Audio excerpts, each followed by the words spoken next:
Well, hello, good morning, good morning. Good morning. Tell us how we doing. How was it? How was the opening? All right, that's what we love to hear. So this is becoming an entrepreneur breakout session.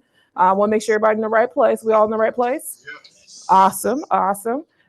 So again, my name is Drenell Foster, Senior Vice President, Technology Workforce Engagement at Wells Fargo, and obviously one of the board members for TC Band. And again, we cannot thank you so much for being here today. In a moment, we're going to have the opportunity to hear from a founder and a CEO of her own business who made the transition out of corporate America to launch her business, to scale her business, and is just an amazing, amazing business owner and friend. But we're also going to spend some time making sure that we spend time answering your questions around entrepreneurship. You know, a lot of us, especially during the pandemic, we've had these side hustles. These side hustles have now become businesses. And so, what are some of those other things that you need to be thinking about, questions that you may have? I think mentorship is so important. People that have been there, that have done it, that can help you offer advice. And so, we have a unique opportunity with Devonna Pittman this morning. So, I want to be able to do that. I also want to just give a moment to talk about another brand that I'm representing. So the Minnesota Black Chamber of Commerce. I have one of my fellow board members that is here as well. So as you also are thinking about, again, your own business, connect with us. We'd love to talk to you a little bit more about the chamber as well. There's some cards on the table and more information there.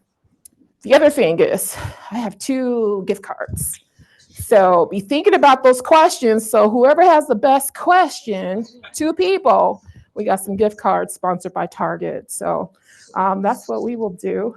We also are going to have just some looping in the background on PowerPoint that Devonna is going to be able to speak to, and we got some other things planned. So are you ready, dear? All right. So again, this is the Becoming an Entrepreneur session.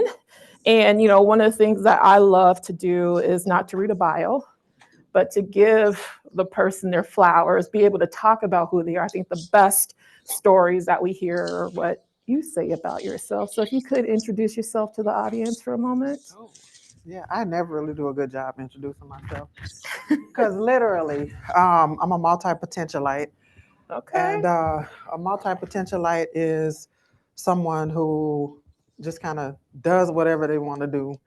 And I've done a lot in my short lifespan. Okay. So I have an 18-year career with Hennepin County, worked across pretty much all levels of government, DEI, um, community corrections. My background is in youth community corrections, and my master's is in police leadership.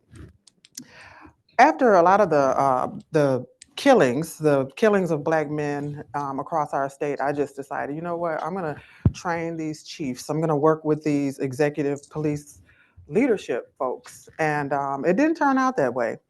I ended up running for office in 2020, Hennepin County Tell Commissioner. that story because I love that Yes, story. I told this story at the Black Chamber Gala. I ran for office. I lost by 1,200 out of 85,000 votes To an incumbent. to actually the incumbent. He had been in that seat for 29 years. And one day, at the time, I was working in county administration at Hennepin County. So I would go to all the meetings, see him at the meetings, and was like, he's representing Brooklyn Park, Brooklyn Center, Hopkins, Robbinsdale, Crystal, Osseo, all these areas where there are a lot of black people. And none of what he's doing is benefiting our community. So somebody has to run against him. And I was like, well, somebody got to run against him. And who is that somebody? So can we get a round of applause for that by itself? I think that definitely worthy of applause. And he was my boss. So, And he was your boss. and he was I my didn't know boss. that part. Yeah. So, yeah. So I had, it was, I know. And I thought he liked me until I ran against him. Then he was He like, didn't see you coming. he didn't see me coming at No. all. But he had sat in that seat for 29 years. And I was like, he is not getting a 30th year. I ran harder than I ever expected. I worked harder than I ever expected. He actually retired midway through the race because I got all the endorsements. I had, support. We had a really energetic race. I was a first-time candidate. I had billboards. And so it was just a really fun race to run. He was scared out of his wits. He retired. And then his friend, who was the mayor of Brooklyn Park, got in the race. So he brought his constituency. Brooklyn Park was one of the biggest cities in the district. Sure. And so when I had to call and make the concession speech, which I never thought I would lose. Nobody thought would lose. But Jeff Lundy worked harder than he had ever worked in his political career. And when I called him, he said, "Devonna, you ran a damn good race." Absolutely. And I knew that. But at that point, I was kind of devastated because I didn't have a plan B. I literally was like, I'm going to win this race. I'm going to be the commissioner, Got plans already, right? All right. Yeah, I didn't have a Yeah. plan B. So when I lost the race, it was like, oh my God, what do I do now?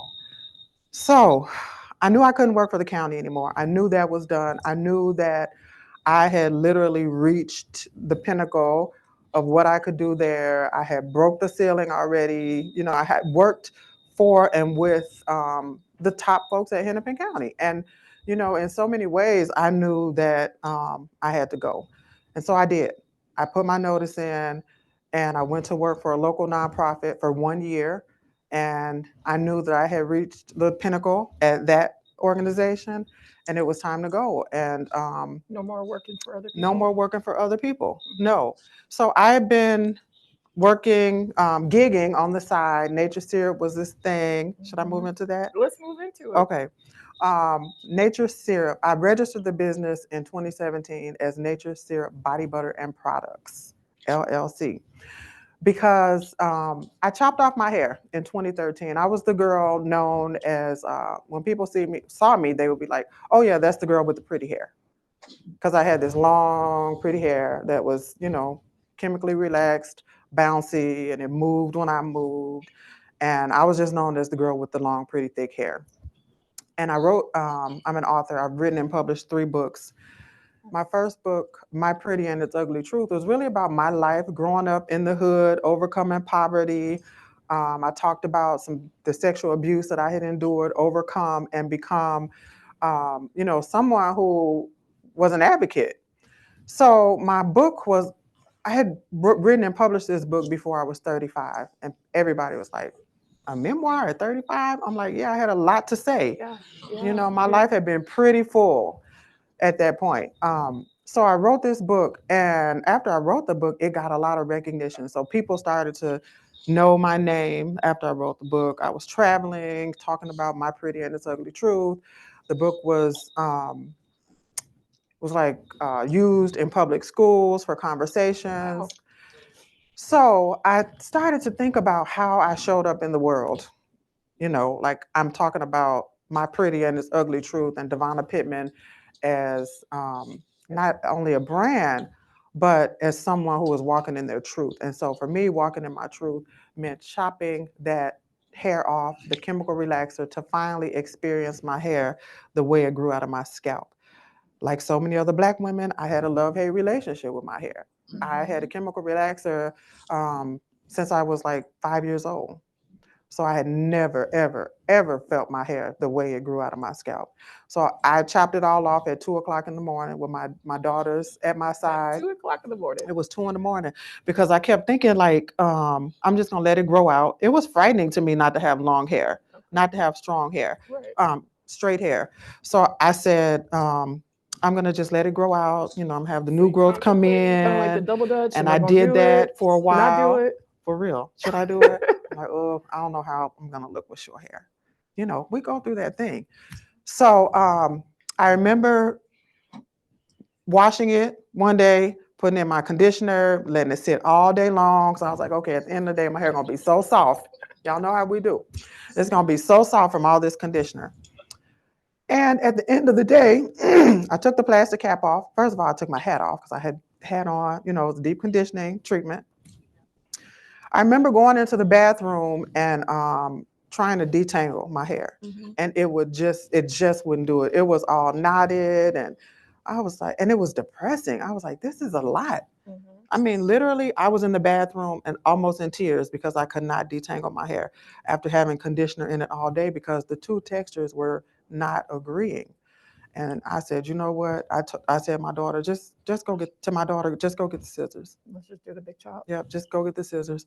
So she went and got the scissors, and my other daughter was like, Mom, are you sure? I'm like, yep, cut it all off. And so I sat there like, we cut it off. And I looked at it, I was like, oh my God, this is crazy. So I text Brianna Crest that night in 2013. I said, girl, you need to get me in the morning. I cut all my hair off. It looks crazy. And I didn't tell my husband that I cut it off that night. In a minute. I didn't tell my husband that night that I cut it off. In fact, I hid it from him for like 48 hours. I wore a hat, and because I knew that he married me for my hair. I'm gonna spring this on him. Yeah, so he had an event, and I walked in the event. He's a musician with the hat off, and he just went Shocked, complete shock. So then, we have your some of your images, and I know you're going to talk through this as we go through the interview. But I believe there's a big chop photo that's on here, and this is probably that night that you're referring to. Yep, that would have been. There it is. Right there. Yes. There it is. Yeah. So it was amazing. It was the most liberating thing that I've ever done in my life. After I got it all shaped up, it was. But I wanted to actually show you guys my shrinkage. Why my hair was such a. So this is after I had gone natural, chopped it off. It grew back within like 9 months. I started creating my own products out of shea butter, coconut oil, olive oil, castor oil, things that I already had in my cabinet. Just because I've been going to the store, I was a product junkie, and everything that I was using literally was not working. My hair is 4C, super tight, super thick, super dense. And so none of those things were working for me. So I said, you know what? I'm just going to order this shea butter on Amazon, and I'm going to go, I got olive oil in the cabinet. I'm going to mix all that stuff together, and I'm going to put it in my hair because shea butter has really good fatty oils in it. Okay. So that's how Nature Syrup started. So the big chop, developing my own product, and now I want to go ahead and manufacture the product for my hair and actually be able to sell that. Yeah. So this is the beginning. This is part of the why. So again, we know the story about the why. Let's talk about at what point did you look at your business and consider it a success? Like, when did you know that? Because again, we heard you transition out of government, out of nonprofit. I'm gonna go ahead and leap in and actually start my own business. So you started your business. When did you know it was a successful business? Yeah, so I have been doing it on the side a lot. And people kept inviting me to things. First of all, I had 1 year, I just said, you know what? I'm not gonna buy any Christmas gifts. I just like shunned Christmas for 1 year. I said, I'm gonna make everything, and whatever I make, I'm gonna give it to people for free.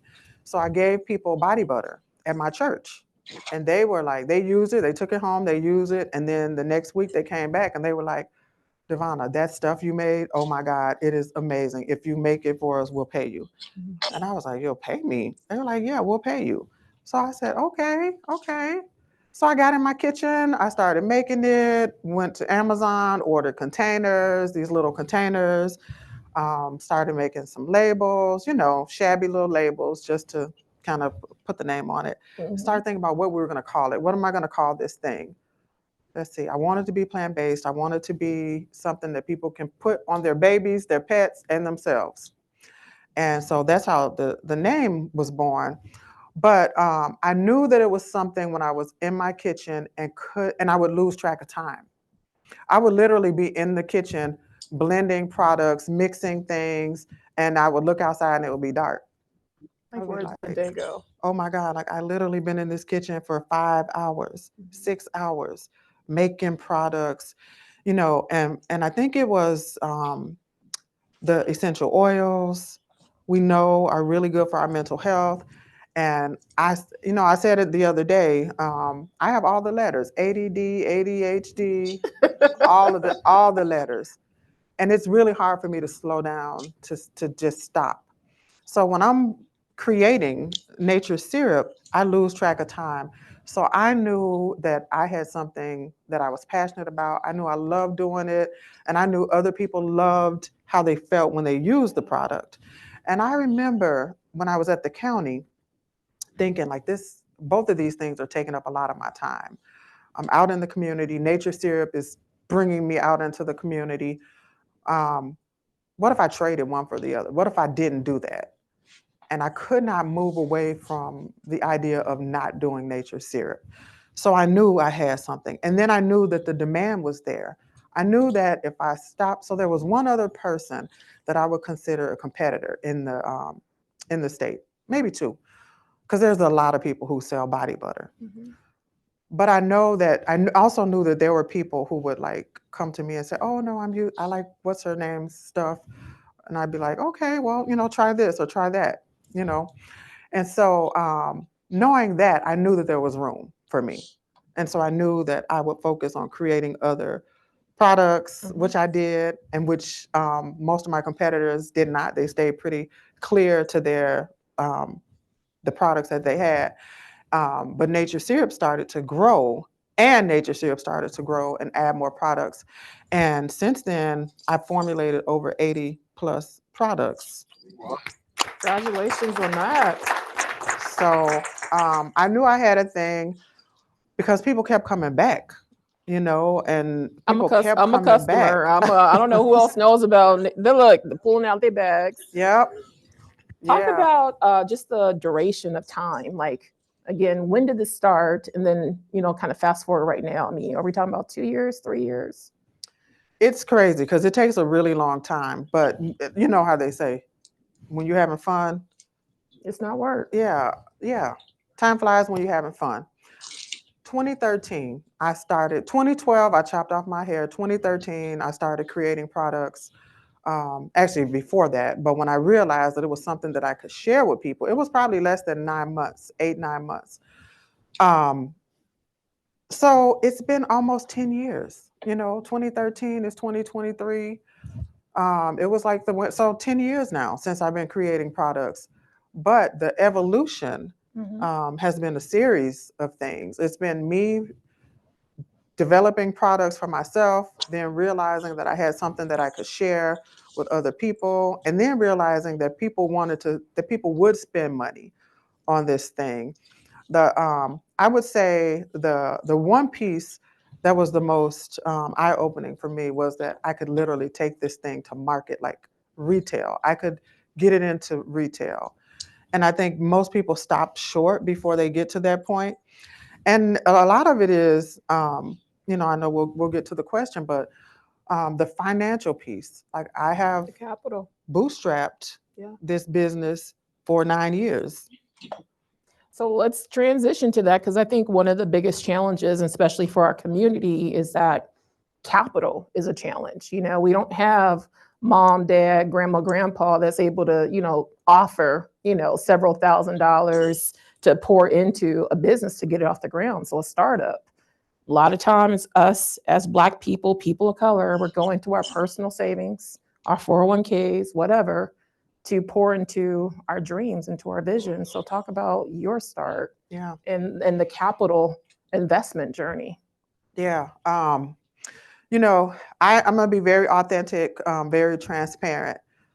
I haven't, like I said, hadn't taken out any loans prior to, I took out my first loan this past May.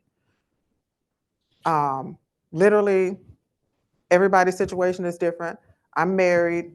My husband allowed me a lot of freedom to be able to spend money as I needed to on the business.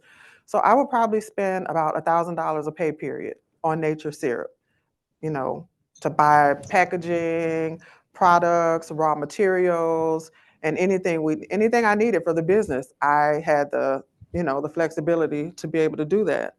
But when I quit my job, it was like, okay, now where's that money going to come from? Because you don't have that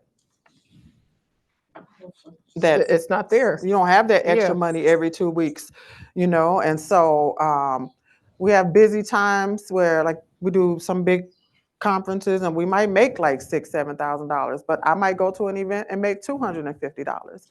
But in this role right now as CEO, I actually hire people to come work for Nature Serum. We're at another event today, so I have staff at another event, and they need to get paid. So in this stage of the business, for me, I needed capital, and I also needed to have my finances in order. So I knew that when I quit my job, that I needed to have all my bills paid off, all my credit cards needed to be paid, because I wanted to be able to walk into a bank and say, this is what I need, and I need this like very quickly. And the crazy thing is, I spent a lot of time working on my credit because I wanted to be able to do what I needed to do for Nature Serum. I haven't always had good credit. I can say right now that I have excellent credit. Excellent credit. That 800, is that 800-ish? Man, it's up there, girl. It's up there. And I'm just like coming from poverty, extreme poverty, where people didn't care about credit. I remember Rent-A-Center coming to our house, knocking on the door. And I was just like, I never want Rent-A-Center to come knocking on my door. I never want to be in those kind of situations. Not to say that I've always had good credit, because God knows I haven't.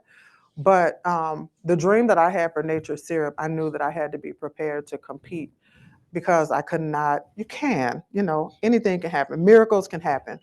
But I wanted to be set up for success. So I'm so set up for success right now. The banks don't really know what to do.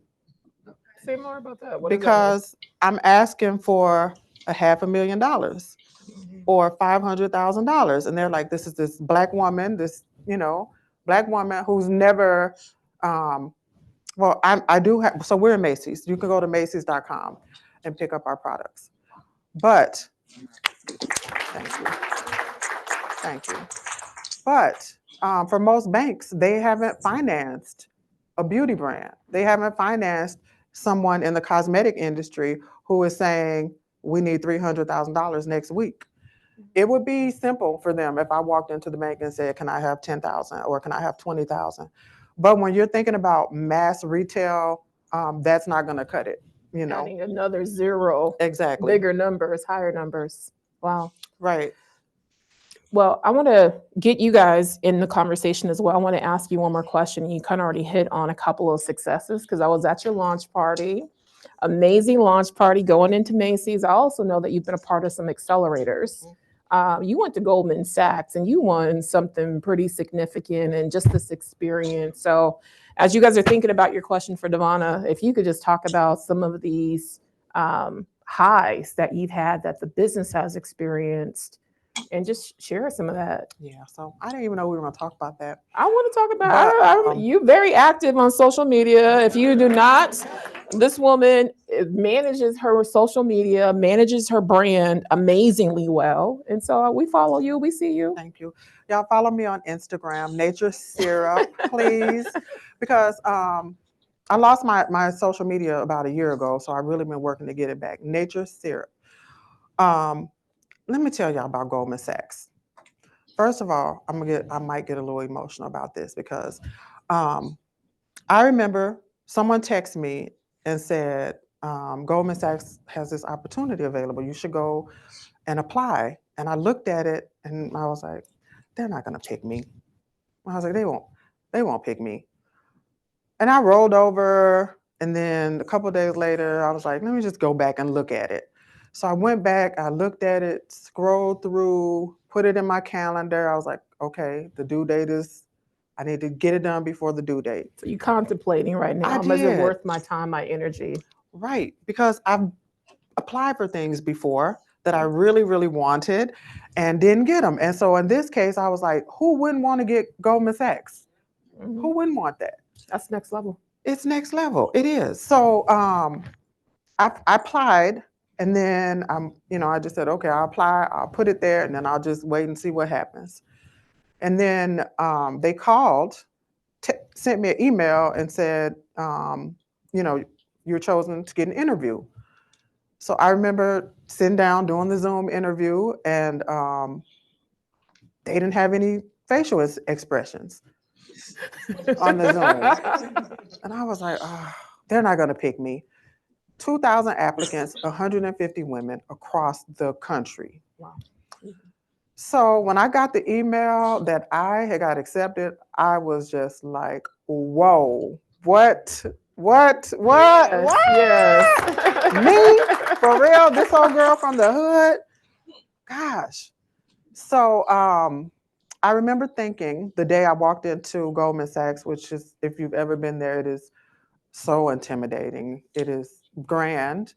And they rolled out the red carpet for us. But the day I walked in, they gave us all of the logistics, and they said, okay, the last day we're going to have a pitch contest. So 8 of y'all will be finalists on the stage to pitch your business, but only 3 will win. And I looked around the room and I was like, how am I going to like rise to the occasion with all these freaking badasses in this Had you room? pitched before? Had you pitched before? I had never pitched before. Oh, so it's the first time. Okay. I had never pitched before. And I was like, okay, all right. So it was a 10-week program, and we all had to submit our pitches. And I remember just committing to it, committing to do the best that I could. And I said to myself, well, you are your only competition, for real. Mhm. So you got to work hard. You have to recite this pitch over and over and over and over again. So I worked on my pitch hard on my and so I said, okay, I worked on the pitch. Now I want to do my pitch in Sally Beauty Supply because I can have products right behind me. So So you going into the local Sally store? Yep. So I Okay. went into Sally, and my girlfriend went with me, and she recorded it. And then I got home and I looked at it and I was like, this isn't good enough. No, this isn't good enough. So I called her. I said, we gotta do it in Target. We gotta go Okay. do it in Target. So she said, girl, I can't go today. I'm like, what do you mean you can't go today? So y'all, I don't really ask my husband to do this kind of stuff because we just don't work well like that. We do what we do, but that kind of thing, he makes me anxious and nervous. So I was like, what you doing today? Will you come? You got to come record me. So he did make me nervous and anxious, but we did it and it was awesome. So I submitted the video. I did it in Target. We had the Target people walking around behind us. And so I submitted the video. And so I was at work one day, I was working, and one of the girls sent me a text that said, congratulations. And I was like, congratulations, what? She said, girl, you're one of the finalists. I was like, you gotta be kidding me. You gotta be kidding me. So I had to practice some more, get ready for that stage. Yeah. So y'all. So you're going back to New York. So I went back to New York for the pitch contest. And it was 8 of us who pitched. And I ended up winning a cash prize. I like to say the silver. You won the silver? Gold. Is it gold? Silver, bronze, silver, gold. Bronze, silver, whatever the third place is. So I came in 3rd place in the pitch contest. Yeah. Yeah. And it was so incredible, y'all. And it really challenged my own beliefs about myself and what I could do or what I was capable of, because we're like our worst critics. And when you show up on that stage and you walk in your truth and follow your passions, there is absolutely no way you can lose. Even like 3rd place. Come on. Out of how many? 150 women. Yeah. Yeah. No. Only one from Minnesota. Even better. So. Well, congratulations on that. That's some of everything, but Thank you. You guys, obviously, we just have a rare jewel here in front of us. I know that your business is just growing. The fact that Macy's launch and all these other things, I mean, you have just mastered this. And again, when you think about folks coming from nothing and being able to grow into what you see here today and still doing amazingly well, that's to be celebrated. So with that, I do want to invite folks into the conversation. I have some more, but I know you guys are anxious, and I got those 2 Target gift cards, so don't forget. And we're going to vote on who got the best questions, too. So it ain't just going to be no layup. But I see 2 hands. I'm going to start with LeBrent, and then I'm going to go to the gentleman right there, and then we'll go over that way. But LeBrent, first question. Well, first of all, obviously been following, knowing you a while. I'm really proud. And I think we have to give our people our flowers. So I'm proud of what you've done. You represent us well. So thank you. Yes. I was going to ask, as part of a startup company, we have a DEI tech company that we started up. And one of the things we need is synergy amongst our own people, African Americans and corporate America, as we're kind of going through. So I have a 2-part question. One is about you talk about funding. Are there some that you feel like are more sensitive to people of color, but you're saying they don't understand you? So that's part one of the questions. What organizations and banks do you think are more sensitive to our situations because they're not like everyone else's, and we have to give them space to that. My second question is, I do believe that I love our people. Trust me, I really do. But especially this, and I love this whole forum. But Minnesota is a unique place when it comes to African American. I'm being very Yes. Yep. I say this in the most kind way possible. I don't know if you're recording me, but Minnesota black folks can be weirdos. And when I say that, And you are being recorded, yes. the reason I say that is because we can be very insular in that we don't actually open the doors for other people. And so I'm trying to figure out ways to, one, as we look for funding, but 2, how do you start breaking in some of those circles where some of our folks are like, they got those corporate seats, they got those positions. And I know you've broken in a variety of places and you're accepted by a lot of places. So how did you kind of break into some of those spaces where some people didn't actually want to help you, but they helped you anyway? So that's a twofold question. So. Interesting question. And we're gonna have to come back to the second one because I told you I got all the letters, so I'm not gonna remember what that first question was. I'm still beating down doors. I feel like so we hosted Multiplier Magic a couple weeks ago. If you guys saw that, and Dranelle was on the panel. But Multiplier Magic is really about us creating networks, collaborating with other folks. I am still beating down doors. There have been doors that have been closed in my face. But and I thought about this last night. The one thing about me is that if one door is closed, I'm gonna go find another one. It could be a row of doors. I'm gonna knock on every single door. And I don't think people can stop your blessings. Yeah. I think they can try, but I don't think they can stop your blessings.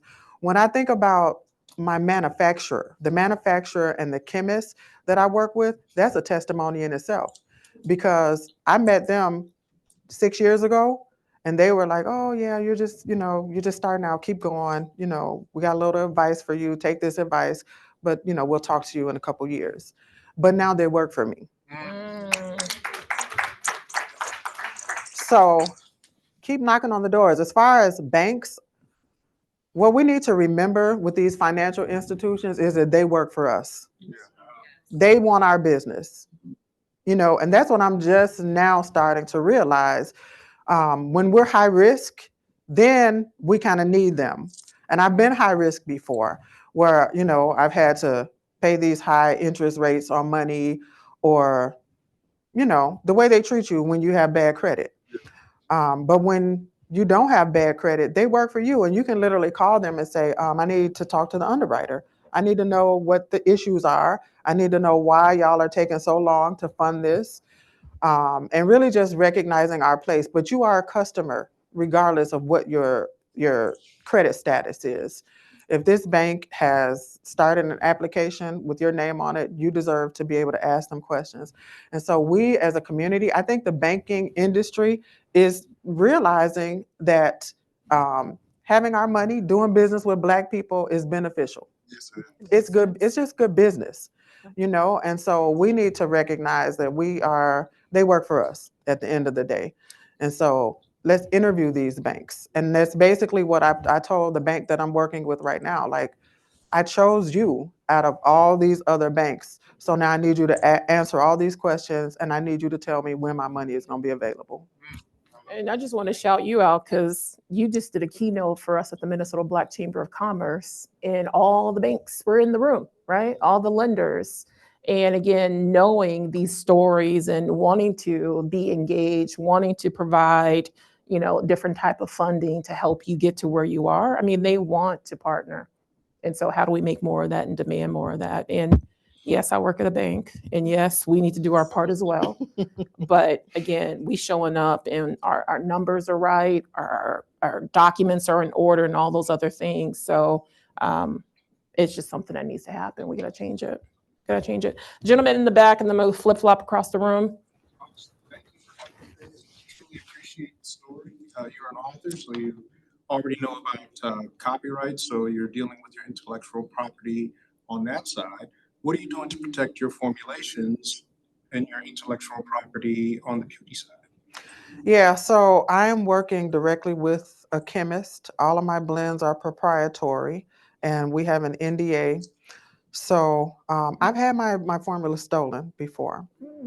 Yeah, so I learned a valuable lesson. But back then, I didn't have all the formulas that I have right now. The ones that are on the market right now, I didn't have at the time. But I walked into a lab before and literally handed my formulas over, and then didn't never received a call back, no answer, no nothing.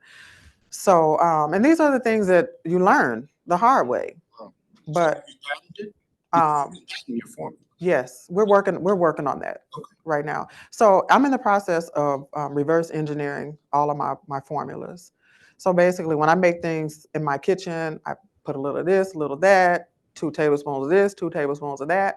But then you take it to the chemist, and they work out the formula, and so you can mass distribute it. So that's what we're doing right now. Once we're done with all that, then we'll patent. Now, you asked the question for a reason. I'm curious. Is this a swim lane that you operate in? Because we always like to network. Oh, yes and no. Yes and no. Just quickly, if you could tell us what you do, just quickly. I'm an author as well. Oh, okay. Okay, awesome. Thank you for the question. I saw a hand in the back, and then we're going to go to this table right here, but in the back table. I've heard of your story before, so it's just really cool to get to see you in person. I want to thank you so much for coming out. Just for us younger folks on the tip, what were some of the biggest hurdles you overcame in building your credit back up, and how were you able to get out of that credit? Yeah. So I didn't come from money. I didn't know how to save money. We didn't know how to save money. All I knew is that when I wanted something, go buy it. Just like so many folks, maybe folks in this room, we struggled during the crash of the housing industry. What's the best way to say that? 2000. We talking about 2008. 2008. So my husband and I owned 2 properties at that time, and we had a balloon payment on our 5,000 square foot house, my dream home, and so we had to make a decision to let that house go because our payments were crazy, and we could pay it if we didn't want to do anything else. If you didn't want to travel, you could pay that $5,500 house payment back in 2009. We had 2 kids in college at the time, actually 3 kids in college at the time. And my husband, he sat me down one day. He was like, Devonna, we're going to have to let this house go. And I'm like, what? Dream house. We're going to have to let this house. I'm like, no. So it took me like 6 months to finally just look at our whole portfolio, and I was like, it doesn't make sense. And we knew, like, once we let the house go, that we were gonna deal with the period where we could not live the way we live. We needed to just focus on building our credit back. So we let the house go. The house went into foreclosure. We had another house that we were renting out. And then the people decided they didn't want the house anymore. We were not going to move back to St. Michael. So then we let that house go. So at the time, we had 2 foreclosures on our credit, 2 foreclosures. And so we talked about, I can't even remember. What is it when you, Short sale. no, well, we didn't want to do a short sale. Bankruptcy. We thought about filing bankruptcy, and I was like, no, I don't want to file bankruptcy. So we didn't end up filing bankruptcy, but we took the whole next year to just work on so we knew like 5 to 6 years we would be good. So there was this y'all. This is why it's so important to open up your mouth and not be ashamed when you go through a situation. Because I was working at Hennepin County at the time, and this organization, this lady from this organization came into the meeting, and she was talking about all these housing programs that they had, and we literally had to be out of our house in I would say probably it was August, I think. We had to be out of the house August 7th, and it was like May, or I think it was like May, something like that. And so she did this presentation about this incredible program that they had, and you can buy a house.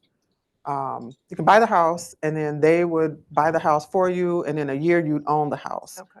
And I was like, well, you think that's something we could apply for, because we make pretty decent money? And she's like, I'll work it out. So we closed on that house Mm-hmm. on August 7th. Wow. The same day that we had to be out of the other house. Wow, won't he do it? Won't he do it? Won't he will? Won't he will? Open your mouth. Okay, a closed mouth does not get fed. And so that was in, I want to say 2013. 2000, yep, I think that was in like 2013. But so we closed on that house, and then we lived in that house for 2 years, and then built another house because we worked on our credit. We knew when we got the second chance to really just work on our credit, we had to use that time wisely, and we used that time wisely. Paid off everything else, and then you know, you got to look at your credit. Black people are afraid to look at their credit report. I was afraid to look at my credit report. I was like, I don't even want to see it. It's like a scary feature, a scary movie. I don't want to see it. Little money owed here, little money owed there. And I've always paid my bills, but it was like the shopping for me that was out of control, out of control. And so you got to make a decision. What kind of life do you want to live? What do you want to do? I know I love to travel. We love to travel, and we do that all the time. Now, if you sacrifice on the front end, you'll be able to have freedom on the back end. And so we made a decision to sacrifice so we could have freedom. Awesome. And I'm not ashamed of that. Yeah, So no, good decision. All right, last question here, and then we're going to close because we got a short video. And then we also want to talk about what you got going on, where you're going to be at, and all that good stuff. Yes. So from an entrepreneurial standpoint, could you share with us how you transitioned or scaled up from your kitchen to Macy's? And then the back question is, Target is here. Why are you not in Target? Is Target in the room? They're around. They're one of our founding organizations. Really good question. Good question. I love Target. I love Target. Hey, James. Hey. Hey, how's Or it is going? James with the question, or is James with Target? That is me. I do have a question, but I'll wait. Okay, we're gonna take that last question on video. Thank you so much. I totally forgot we have an audience on video, but yeah, thank you so much for the question. Good question.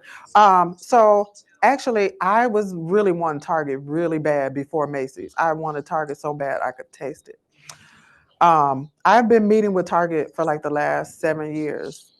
But here's the thing, and I want all you guys to understand this as you're building your business. I'm not in a rush to get into Target because I want everything to be perfect when I launch into Target. I wanted to own all my formulas before I launched into Target, which I'm in the process of doing. By spring, I will own all 10 formulas. Okay. And my manufacturing right now is out of Texas. So my lead time is really long, 4 to 5 weeks before I get things here. So I want my manufacturer, I'm courting a manufacturer here and a manufacturer in Detroit. So, you have to be very strategic. I've been tactical for a very long time with Nature Syrup. And now I'm focusing on scaling for success. And that to me means being very strategic. So Target is one of the reasons why my branding is as amazing as it is right now, because I've been mentored by Target folks. Target. Yeah, so I've had meetings with buyers where they were like, go do this, go do that, and then I go back and I go do this and I go do that, And when I have that, we're hoping to be ready for the line review in February or March, whenever it is. That's my goal. And I want to be in a position where Target is going to be like, we need nature syrup. Yeah. We Yeah. need nature syrup. Nature syrup represents the essence of what anybody with textured hair wants to feel and believe when they look in the mirror. And that's what I want Target or any other retailer to feel when they experience or come in contact with nature syrup products. It's a beautiful beauty brand. And again, I know some of us raised our hand. Can you raise your hand again if you're a customer? Because again, I'm a customer. I got some edge control going If on you're right not, now. you can be but- today. Yeah, the body butter. There we go. Yes, yes. All right, we're gonna go to James, and then we're gonna close out with this video real quickly. But James from Target, I believe. James, can you hear us, dear? Oh, I can definitely hear you all. Okay, come on. What's your question, sir? Before I actually get into my question, I want to congratulate the sister on what she's done. Yeah. Thank you. I definitely want you to know that what you've done thus far is something that not too many in our space are able to achieve. And as you know, you're in a space that is highly competitive. And so I just want to again just congratulate you on that. So I want to get into my question, and this is a question I often ask a lot of folks from our community that start and create companies, but also brands. And I looked at your entire portfolio of products. It's very impressive. My question to you is this: as you continue to embark on your journey as an entrepreneur, a business owner, how are you thinking about scaling your brand in a way where it becomes more of a lifestyle brand? That's one question. The other question is when we think about brands in these spaces, particularly the beauty space, I think we all know that there obviously are a lot of products out there that don't necessarily work for us in regards to, just the complexities of how our skin and hair, operate naturally. So even when you look at scaling and you work with certain manufacturers and producers, obviously when you do that and your product would be considered more on the natural side of things, how are you staying true to that side of it to make sure that the formula, if you will, isn't necessarily straying away from that? As you know, sometimes you might have to add certain additives to it so that it's shelf stable.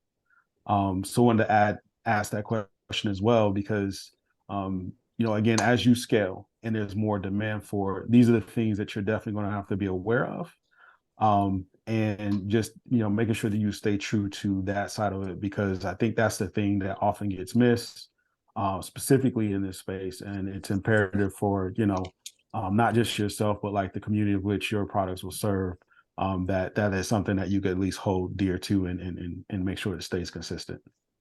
Awesome. Thank you, James, for the question. I need to ask you to tighten that up in 2 minutes. If I you know could. that's loaded too. I know It it was was loaded. great. Thank you, James. Sorry we about appreciate you. And the question: how do you want to start to respond to maybe a component of Yeah. that? So, Let's see. so I'll start with the second part of the question. You mentioned preservatives and staying true to. We are a plant-based brand, and I pride myself in knowing every single ingredient, choosing every single ingredient that's in my products. I also work very closely with my chemist, and we talk about. I mean, they know my values around what products I want to, what ingredients I want to use in the products, and so that's something that I have a handle on right now. I don't know what the next level is going to look like. I don't know what it was like for Monique Rodriguez, who just sold Mael Organics. But I do know that every level you are going to experience, I will experience some kind of challenge that is that has to do with me and fighting to keep the brand as authentically close to how I formulated everything in the beginning. So that's my journey. But I'm going to always fight to make sure that we have the best ingredients in our products, because that's who we are. Yep. One of the quick things that I'll say is that social impact is really, really important to me. And it's something that I've been kind of thinking about for the last few months, maybe the last year. How does Nature Syrup want to leave, what legacy do I want to leave as me as a brand, Nature Syrup as a brand? And so I'm launching Black Apothecaryism. And Black Apothecaryism is going to be focused on bringing access into the beauty industry. It's going to be a $6.9 billion industry by 2026. And not a lot of us make it to the point of being on a shelf in a major retailer. And I want to be able to bring access. That means bringing young people ages 10 to 17 into a room with chemists and pharmacists and project managers, because I have a project manager and she knows the cosmetic industry. And so she understands that. And many of the elements to building a successful beauty brand, we don't have access to. And I want to bring access into that space.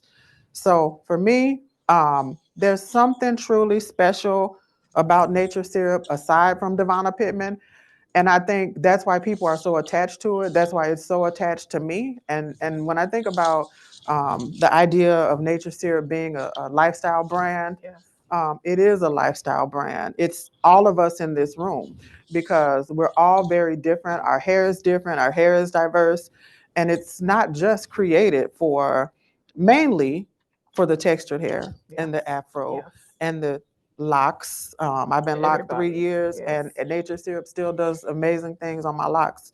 So, I just want to keep evolving and growing. And I'm growing as a lead. I've never been a CEO before, so it's a weird space to be in. I'm reminding myself every day to, to use my voice and like, girl, you're paying these people, They work you for can you. ask them questions, Mhm.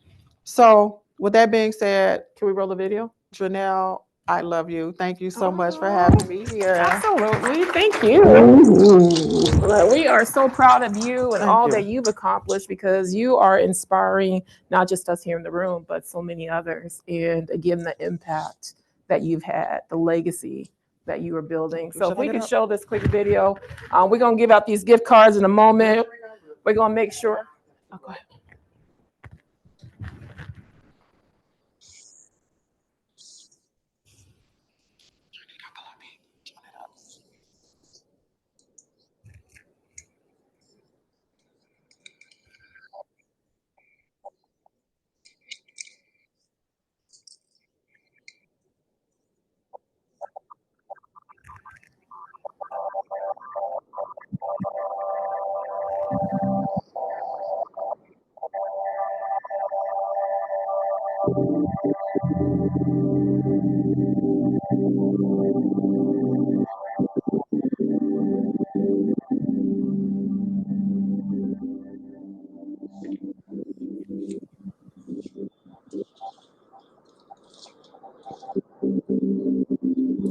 Let's give her a round of applause again. Thank you.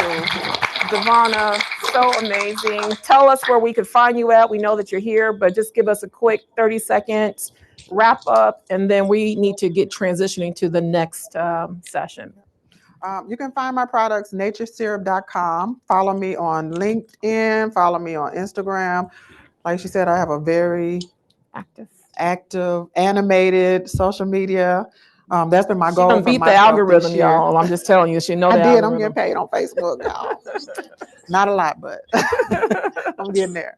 Thank y'all so much. I appreciate it. If you have any questions, feel free to shoot me a message. You're over at the table. You're Yep, vending. I'm here. My products are here. You can, if you want to try my staple products, the body butters are amazing. So check us out. Awesome. Thank you.